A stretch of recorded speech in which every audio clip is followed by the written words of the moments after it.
What's up, guys? We're back. Welcome back to Katson's Corner, the show where we talk about college football all year long from a Chargers draft perspective. I am back. If you haven't seen me before, my name is Alex Katson, same way you see it spelled on the screen there. That's also where you can find me on the internet. We're back in the Sonics hat today, bring the Sonics back, and we're here to talk about another week of college football. Chargers went to 3 different games last week. Also went to 2 FCS practices, which we'll talk about a little bit later in the show. We'll also preview the week to come. Before we do all of that stuff, make sure you guys do all the YouTube stuff, subscribe to the channel, make sure you have the notifications on, do all that stuff. If you're just here to talk about the games that have already happened, the games that are coming up for the Chargers season, I know 2-0, we're all excited about the way that the season is going. Maybe not ready to talk about the draft yet. I totally get it. Alex, the other Alex, Tyler, and Steven have you covered for all that stuff. So make sure you guys are tapping into all of that as well. I think you guys know the deal at this point. But just in case, you never know what new people are here. Um, but yeah, let's get into talking about what happened last week from a Chargers perspective as far as the draft goes. So they did go to 3 games and 2 practices, as I mentioned. Some pretty big matchups here. Georgia, Kentucky, in that close game. I had a couple of you guys tweet at me during that game. Luckily, it was just after I got home from covering the UW game, so I got to catch the end of that one. LSU South Carolina was another pretty big one, SEC matchup there, and then Duke versus Yukon. Kind of a surprise that scouts were at that one, but we'll talk about that one a little bit later. And then 2 FCS practices, Elon, which is a school, I believe, in North Carolina, and then North Dakota, which is the lesser FCS program in the state, behind North Dakota State there, although North Dakota State has been on a little bit of a downturn recently. But 2 FCS programs, they've each got one guy that we're going to focus on today. But we're going to start with the big one, Georgia versus Kentucky. Again, like I said, this was a 13-12 game. Kentucky almost pulled out the upset. Georgia did not look very good. They do kind of have one game like this every season. Last year, it was the McNeese State game that they looked kind of shaky for the first three and a half quarters or so. But they pull out the win in this one. Nazir Stackhouse is probably the biggest name from this game that we haven't already talked about. The Chargers, this is the Chargers' second time seeing Georgia this season. And so when we talked about them in week 1, we talked about Malachi Starks. We talked about their guard, Tate Ratledge, who's starting to gain a little bit of steam in draft circles as well. So not talking about those guys again today. If you want to hear about those guys, go back to the episode from week 1. But Nazir Stackhouse is kind of the standout of the remaining guys, kind of the third guy on that Georgia team. Had third, fourth round grades in the spring. Primarily going to be like a 1 to 3 tech on the D line. Can play a little bit of like true nose, like a 0 tech. But I would say like 0 to 3, mainly 1 to 3 is going to be kind of like his wheelhouse. Mostly a run stopper, not a ton of like pass rush upside as far as he goes there. But primarily a run stopper. I think that he, in terms of usage, is going to be pretty similar to how we've seen the Chargers use Poona Ford so far this season, as kind of like anywhere from 1 to 3 tackle, primarily going to ask you to stop the run. If you get some penetration in the pass game and cause some pressures and stuff, that's great, but we're not necessarily asking you to do that every down. That's not going to be your role all the time. I think that Stackhouse is going to be probably more of a 2-down player when he gets to the NFL, probably first and second downs, bring him off the field to bring in more of a pass rush and get lighter a little bit on third downs. But he's a really good player. I thought he had a pretty nice game against Kentucky. Kentucky's got a pretty decent offensive line, pretty decent run game. That's kind of how they're always built. And so thought he had a nice game. I think that he will kind of continue to be a name. Another Georgia defensive lineman, of course, they've been churning him out recently. So going to keep an eye on him a little bit more as the season continues. Georgia also has a tight end, Benjamin Urosic.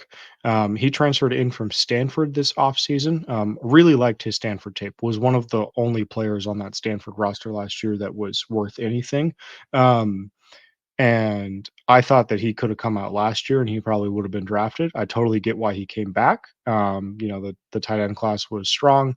The last 2 years, the tight end class has been strong. And so totally understand why he would maybe want to come back and get an extra year, especially with an opportunity to play at Georgia. Has mostly been used as a blocker so far at Georgia, only has one target so far this season. That is not particularly concerning to me, only because most college offenses do not throw it to the tight end hardly at all. And Georgia is one of the few exceptions most of the time, but they've also had Brock Bowers most of the time over the last couple seasons. I think you've seen this year that they started to throw it to Oscar Delp a little bit more. He's kind of been their focal point as a receiving tight end. So Jurasic has been mostly a blocker. He does excel in that role. He's been good in that role. He's from Bakersfield, which is about 2 hours away from LA. So sort of a local guy. I think he's just outside of the radius that would count for a local visit that wouldn't count against the top 30, because I believe that the rule for that is 90 minutes radius. But someone to keep an eye on nonetheless. Bakersfield guy, again, he's going to be a good blocker. We know how much Jim Harbaugh and Greg Roman are going to value that. And so, someone that will probably be available a little bit further down the board, maybe even a UDFA, if you really, doesn't get going in the passing game at Georgia. So someone to keep an eye on there just to kind of add some more depth to that tight end room. Kentucky has a center who's been there for 6 years, Eli Cox. He did play guard for the first 2 or 3 seasons that he was there, but he's moved over to center and mostly plays center now. Seventh round grades in the spring. Again, he's a sixth-year guy. This is his last year of eligibility. Did allow 4 pressures against Georgia, but against Georgia's defensive line, I'm not too concerned about, if you have a rough game against them. I would expect a lot of centers and a lot of players in general to have a rough game against this Georgia defense. But he's been around a long time, super smart guy, has started the last, I think, 5 seasons for Kentucky at either guard or center. So has a little bit of guard flexibility as well. Again, not someone that's going to be super expensive draft capital wise, maybe some good depth down the line as a backup center. Because as we all know, the Chargers not very deep at that position, and not necessarily getting the best outcome possible from the starter there. So any new blood at that in that room, I think will be welcomed at this point by Chargers fans. And then lastly, linebacker Jamon Dumas Johnson. He actually transferred to Kentucky from Georgia, which was a little bit surprising to a lot of people. I thought that he was one of Georgia's best linebackers last year. Was a little bit surprised that he was going to leave, and then was even more surprised when he decided to go to Kentucky instead of transferring to a sort of more premier program, given his success at Georgia. So a little bit of a revenge game for him here. Wasn't necessarily super impactful. I think he had a pretty pedestrian game by his standards. Like chipped in a couple tackles, kind of just did a little bit of everything. That's his sort of calling card, is that he does a little bit of everything. He's pretty decent in coverage. He's pretty decent as a run defender. He's pretty decent as a blitzer. He's pretty decent at pretty much everything. Does have a pretty high missed tackle rate. It's been over 10% the last 2 seasons at Georgia, which is also maybe part of why he sort of got phased out of that program and decided to transfer. Did miss a couple of tackles in this one too. I believe he missed 2 or 3. So something to keep an eye on there. But if he can clean that up, then he does everything on the field except that for the most part. And even then, most of the time he's making those tackles. And so someone that I think will probably be maybe a middle rounder, maybe a little bit later. I think he'll probably be someone that will need to contribute on special teams, which will require tackling. And so, would like to see that improve for him, but someone I'm keeping an eye on. Moving on to LSU, South Carolina. Again, this is the second time that the Chargers have caught LSU this season. So if you're looking for some of those guys. Last week, we talked about the LSU USC game. We talked about LSU's receiver Kyron Lacy, their edge rusher Savion Jones. That is in last week's episode. So we will not talk about those guys again. But we will talk about Harold Perkins. And Harold Perkins is very interesting. I've had a few people ask me about him kind of as we've gotten ramped up here. He's going to be an interesting case study all year for draft circles, kind of all around. As me and all of my friends start to get going on that work because he's only 225 pounds, but his best position is on the edge as a pass rusher. LSU is moving him off the ball this season to play linebacker to kind of like help prove to NFL teams that he can play off the ball. Um, but he should really be playing on the edge. He should really be just rushing the passer. That's what he's best at. If you guys were around when Micah Parsons was at Penn State, I think it's a fairly similar thing to that, except that Micah Parsons was, I think, at least 20 pounds heavier. And so it was a little bit easier. And also, he played off ball a lot more. And so his transition to pass rusher was kind of not more natural necessarily, but I think it was a little bit more expected, a little bit maybe easier. With Perkins, it's really hard because he's again only 225 pounds. We don't really know if he can put on more weight in order to be an NFL edge rusher. You can't be a full-time NFL edge rusher at 225 pounds. That's starting to change a little bit. We're starting to see some lighter guys have a little bit more success, but we're also starting to see some guys like Nolan Smith, who came out a couple years ago, who I know a lot of Chargers fans wanted that year, not really be able to get off the ground too much because he is kind of just too light. He's getting knocked around. He got pancaked by Bijan Robinson on Monday Night Football this week. And so, we're seeing that too. And so where Perkins goes is going to be really interesting because he's a really, really good player. And if you just let him rush the passer, he's fantastic at that. But is he going to be able to do that as a full-time job in the NFL, or is he going to have to play some linebacker as well? The NFL doesn't really tend to like a lot of those positionless guys because most, if not all of the time, it just means that like you're not good enough at anything, any one particular thing. I don't really think that's the case for Perkins. Um, the problem is mostly just that like he's a little small. Um, his results at linebacker this year have been pretty decent. I think he's still going to be a first round pick, of course. I mean, we've seen Isaiah Simmons do this with like kind of the linebacker safety hybrid stuff. We've seen Micah Parsons do this. We've seen this happen before. So I think he's still going to be a first rounder, but where in the first round he falls and where he actually ends up playing in the NFL is going to be really interesting to me. So I'm going to keep an eye on him pretty closely. Thought he played pretty decently well against South Carolina. Um, One guy for South Carolina who had a great game against LSU is running back Raheem Sanders, goes by Rocket, which is very funny because he is not necessarily a speed running back. He is built mostly to run through you, not around you. Transferred in from Arkansas this offseason. He was injured a little bit last year, only got to play about half the season. Had a quiet first two games and then went off for 143 yards against LSU, which like against an LSU defense is still a pretty good feat. With that defensive line, the secondary for LSU is not like what it once was, but Sanders is a running back. He's not concerned about the secondary. He has also forced 20 missed tackles this season, which is a lot. He's only played 3 games. That's almost 7 a game. So that's pretty good. I think we've seen that Gus Edwards is perhaps not seeing the field as well as some people would like him to. And so, if you're looking for a kind of 2 to J.K. Dobbins 1, because J.K. Dobbins has looked fantastic through the first 2 weeks of the season, we'll see if that sustains itself, of course. Then Sanders is someone who in the middle rounds I think would be a really good option for that. That kind of brings a little bit more of that power, brings a little bit more of that hammer that Edwards is supposed to be bringing as well. But if you feel like you need to replace him after this season, then Sanders is someone that you could be looking at for sure.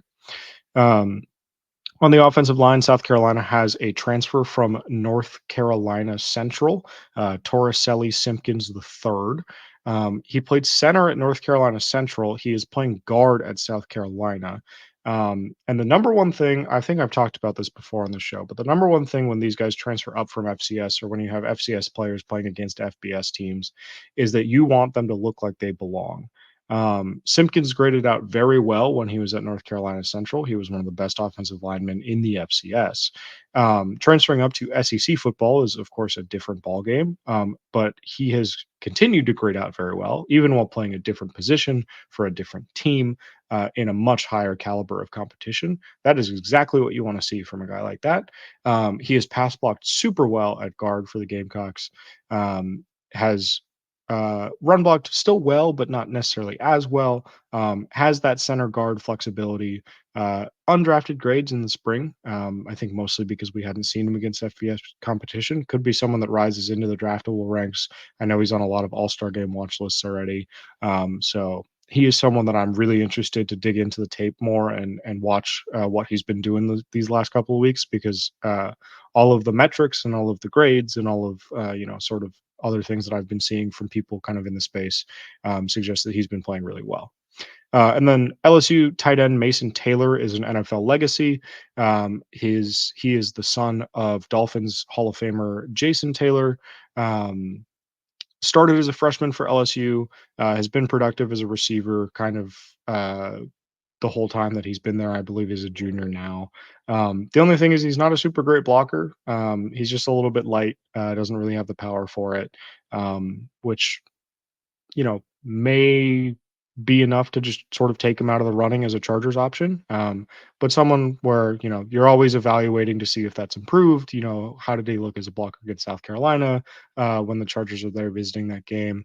Um, you know, and if it hasn't, then you're scouting a potential future opponent. And so, still reasons to go to that and watch him. He got like third and fourth round grades in the spring. So, kind of one of the top senior or not senior, but top returning tight ends that got graded by the spring scouting services this year. Um, Moving on to Duke Yukon. This is a weird one because neither of these teams are very good, but they do have a couple of NFL guys on the roster. Duke wide receiver Jordan Moore is probably going to be a UDFA guy mostly. Does have an average depth of target of over 12 yards. Mostly going to be like a sideline deep threat. Like think about like a traditional like Z receiver in your offense, kind of sending him downfield, asking him to do some of that work. Does have a drop rate of 8% over the last season and then into this season so far. Would like to see him clean that up, obviously. I think that part of that is probably the way that PFF is charting, especially if Duke is using him the way that I think he is being used, which is just that downfield deep threat. It's probably a lot of contested balls that PFF is grading as drops when they may actually be pass breakups. So I got to go back and take a look into that and see if that's truly the case. Moore has also been the trick play quarterback at Duke. He's thrown 19 career passes. He's completed 9 of them, which is not super great. But when you run it that many times, teams probably start to realize that he is the threat to throw the ball if he gets it on a reverse or something like that. So something to keep in mind there as well. I actually really like Yukon offensive tackle Chase Lunt. I think that he is someone that I'm sort of earmarking as a potential riser as the draft process kind of gets going in earnest once we hit the winter. Fifth round grades in the spring, came into Yukon as a 2-star recruit from Texas, has basically only played right tackle since he got to Yukon. I think he has 1 snap at any other position, and I think it's left guard. But has basically just been set it and forget it on the right side. Obviously, the Chargers have their own set it and forget it guy on the right side now with Joe Alt, who has looked fantastic through the first 2 games of the season. But Lunt, as a 5th round guy, like it's a potential depth option. You may be able to cross train him at some other positions. He's had a really meteoric rise. Is kind of like the number 1 guy out of Yukon that like people have mentioned draft wise.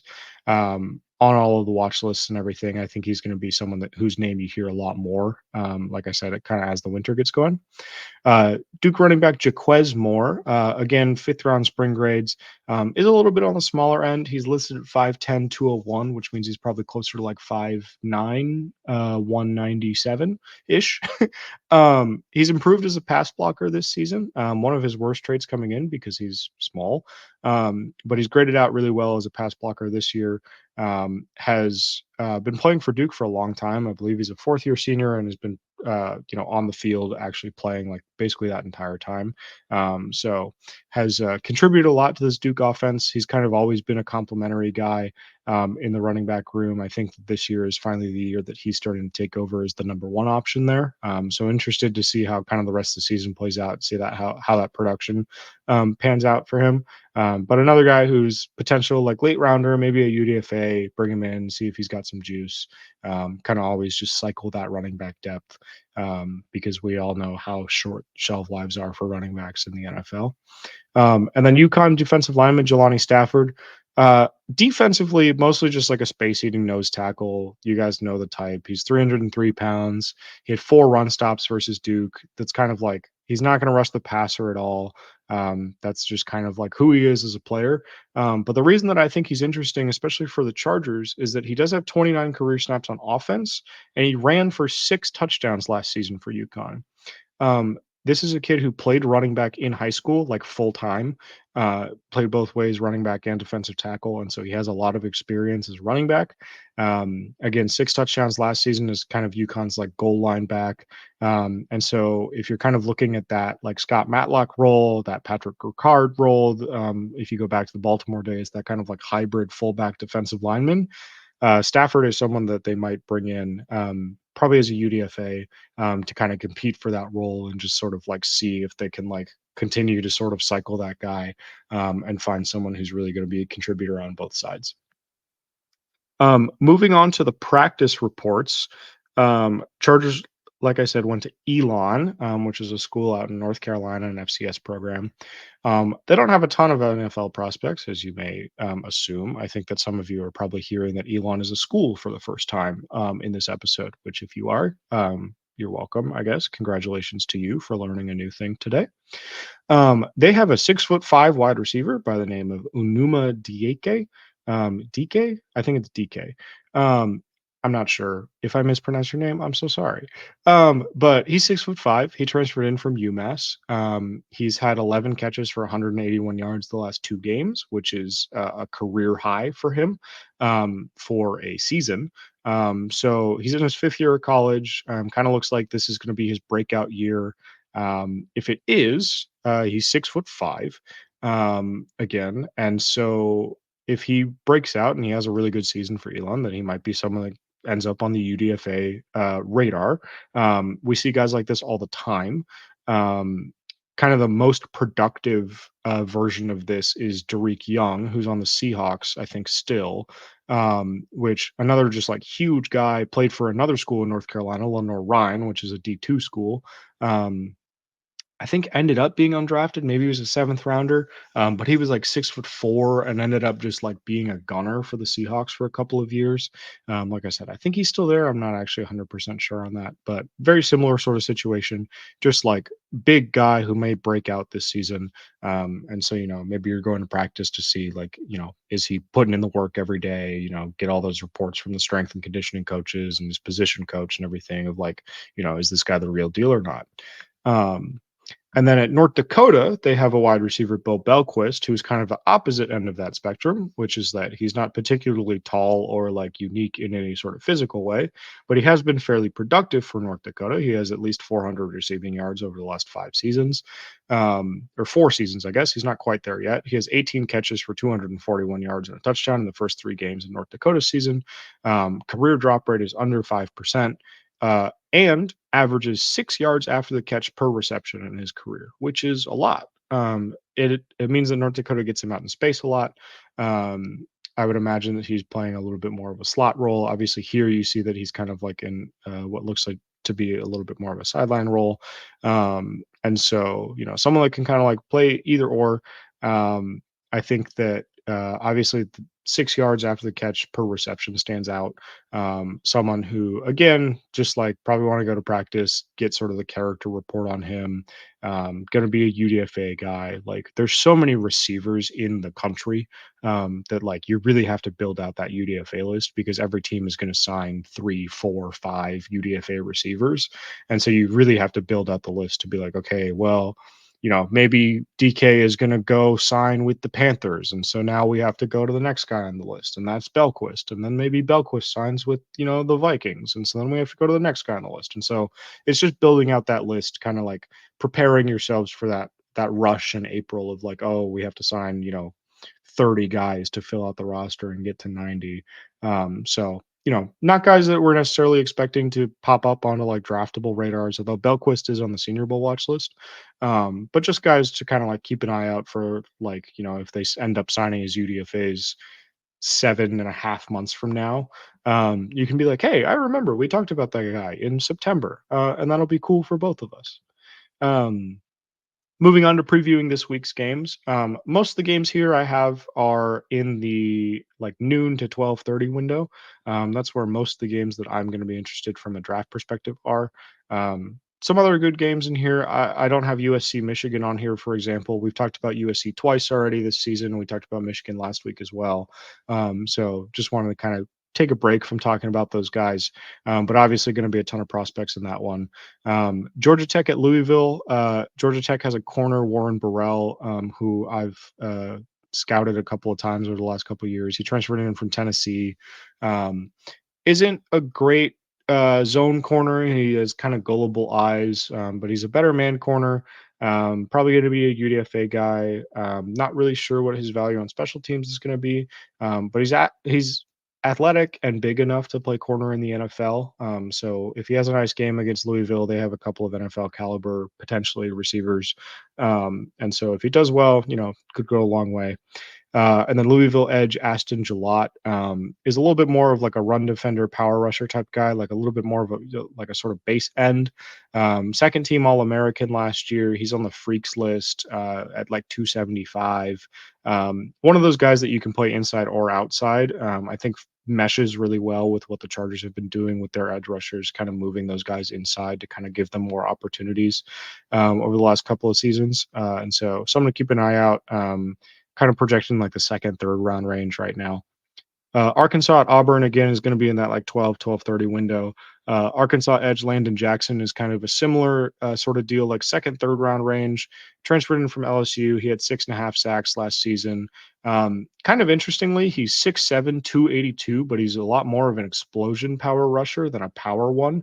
Like is really much more content to like bend around the edge and like do all this finesse stuff that you'd expect of a much lighter and smaller player, and doesn't really have a ton of power, which is a weird sort of evaluation thing to go through because he's just sort of a weird mix of body type and skill set. But he's a really interesting player. He's really good. He was really productive last season, like I said. So interested to see how he performs against Auburn. And then Auburn corner, Keontae Scott, primarily the slot last year because Auburn had two corners that were drafted, DJ James and Nehemiah Pritchett, that were on the outside. Scott came back so that he could play on the outside this season to showcase a little bit of the versatility that he has. He's played a little bit in the box as well. By the time he finishes up this season, he will have at least 250 snaps in the box, in the slot, and outside, with the bulk of those coming in the slot. We've already talked about on this show how much that versatility is going to be like sort of a key component of the evaluation for the Chargers DBs draft wise.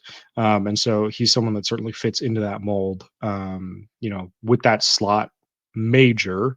I would say that he's potentially someone to keep on the radar because I think that slot is potentially the weakest link on this roster. Obviously, we have to see kind of how the outside corner situation continues to play out. But as of right now, it looks like that potentially could be the truth. Utah at Oklahoma State, Dorian Singer, whose name you might remember from when he was at Arizona, has really bounced back for Utah this season. Was really quiet at USC last year, came back to Utah, and has done really well. Really great yak threat. Again, just like a run after catch guy. Pretty slight frame. He's a little bit light. We'll probably have to add some weight in the NFL in order to be like a productive player. But someone who I really liked when he was at Arizona. I'm glad that he's back on the right track. Excited to see how he does against Oklahoma State. And then obviously Oklahoma State running back Ollie Gordon. He's going to be a Heisman contender. He's potentially the RB1 this year. Has been bottled up the last 2 weeks against a Tulsa, and then I believe it was Arkansas the week before that. Hasn't gone over 50 yards in either of those two games after a really strong first week. So looking for him to bounce back a little bit. Utah's got a strong run defense as they do every year. So if he bounces back in this game, could be a big deal. If he doesn't bounce back in this game, then you're looking at 3 games in a row where he hasn't really been super productive, and you kind of are starting to ask questions a little bit. So kind of a fulcrum game for him. And then Tennessee, Oklahoma, big ranked matchup in this one. Tennessee tackle John Campbell Jr. is actually a 7th-year senior who turns 25 in July, but has 6th-round spring grades and 4 position potential. He can play either tackle or either guard spot. So going to be a really valuable swing guy. Will get drafted for that reason, even though he's on the older side.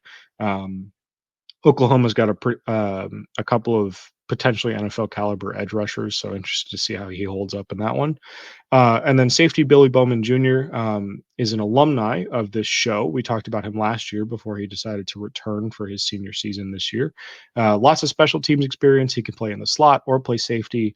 Again, that versatility that you're kind of looking for. If you're drafting him as a safety, then obviously you have Alohi Gilman and Derwin James under contract, so he's going to be the 3rd safety, which means he'll have to play special teams. He has experience in that role already. So some of them may end up being a good fit, both short and long term for the Chargers as they kind of like plan ahead for the future there. That's going to do it for this week, guys. Hope you enjoyed as always. Always love to dig down on some of these smaller school guys when the Chargers go on some of these weirder visits, and kind of give you guys some names to keep an eye out for. We will be back next week, as always, with another show talking about all the visits that they made, previewing the week ahead. We'll start getting into mock drafts and stuff here in the next couple of weeks and doing all that sort of stuff. So should be a lot of fun. Again, make sure you guys do all the YouTube stuff. If you want to follow me personally, you can look for it on the screen there and type that. I'm pretty much at Alex Katson on every platform that there is. So just type that into Google basically, and you can find me anywhere. But I'll catch you guys next week. Hope you guys have a nice rest of your week. Enjoy Chargers Steelers, and we will be back very soon. Bolt up.